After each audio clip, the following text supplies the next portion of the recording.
This is a tutorial on the Residential Listing Agreement or Form 200 California version, and I'm logged into the Forms platform, which is at forms.oorp.org, and I'm in a sample transaction. So here we have the listing agreement.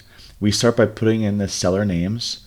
If it's just a trust or a corporation, you can just use one side here for seller number one and enter that name. And then it says authorizes and retains brokerage. You'll put in your firm or brokerage name here.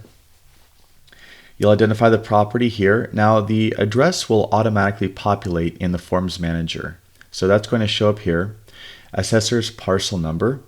You'll put in here and the county. Now if you can't find the APN, or if you need to find the APN, you can use a tax bill or the county assessor's website, or even Realist, or through the MLS listing, an old MLS listing, or the MLS service usually has access to tax records, or just dig online. But if you can't find it, it's fine. Just move on. It's good to have to identify the property. Now you'll want to have a start date for the listing agreement, and then you'll have an end date. Now, sometimes I see agents leave this empty.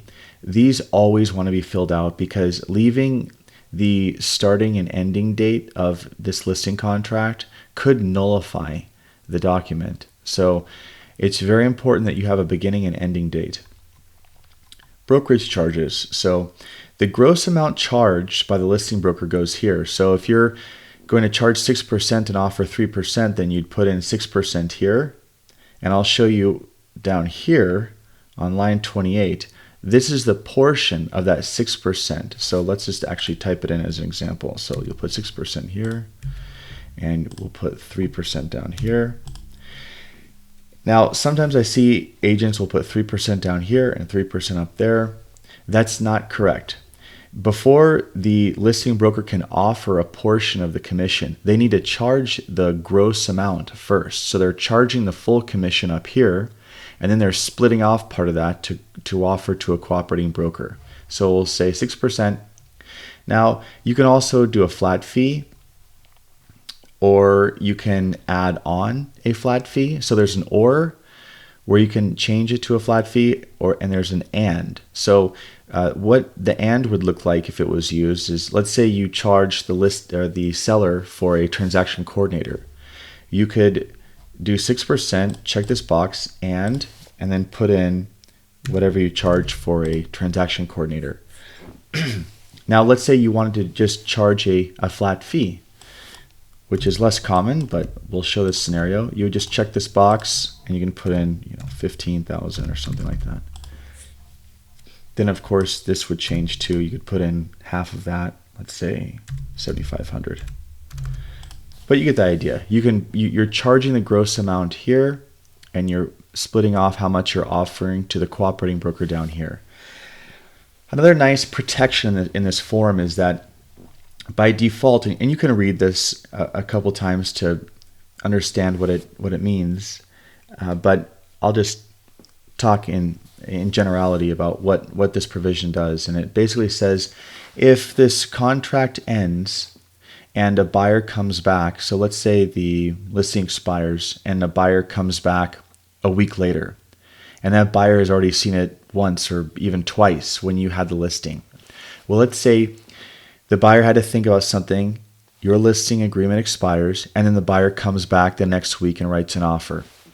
Shouldn't that listing broker be entitled to represent the seller if their marketing efforts, if their work produced that buyer? If the listing broker's efforts by marketing it somehow marketed the property, or gave the property exposure to where another agent would bring a buyer, or a buyer shows up on their own, shouldn't that listing agent still be included in that transaction? The answer is yes. At least that's our belief, and also other comprehensive forms like this have a similar provision. This has by default 90 days, where if the listing agent gives a list of all the buyers that have entered the premises, then if one of those buyers comes back, then that listing agent will be protected because they can show that that buyer was originally procured or discovered, or whatever word you want to use, during the listing period. And so it protects the former listing agent from getting cut out from a deal if the property's expired or relisted, or if the seller tries to circumvent their listing agent and do a deal after expiration to save commission. If you have questions about this provision, just put them in the comments below and we'll answer. Broker cooperation, straightforward. How much are you offering the buyer's broker? MLS advisory. The seller is going to initial. The agent is going to initial. Does the seller want exclusion from the MLS? They can initial here. You have to be very careful with what MLS rules are in terms of how they relate to exclusion from the MLS. In general, if a agent has a listing, they're likely going to have a requirement by their MLS to enter it. That again is another long topic that I won't get into here, but if you have questions, please leave a comment. For marketing, authorization to put a lockbox on the premises, authorization to put a for sale sign. It's by default that the listing broker will have authorization. If for some reason the seller does not want it, check the box there. Dispute resolution, mediation as the first course of action so the parties can avoid litigation. Some advisories, and then this nice blank space here to add anything that wasn't explicitly mentioned above. Seller and agent will initial. Seller is going to identify themselves.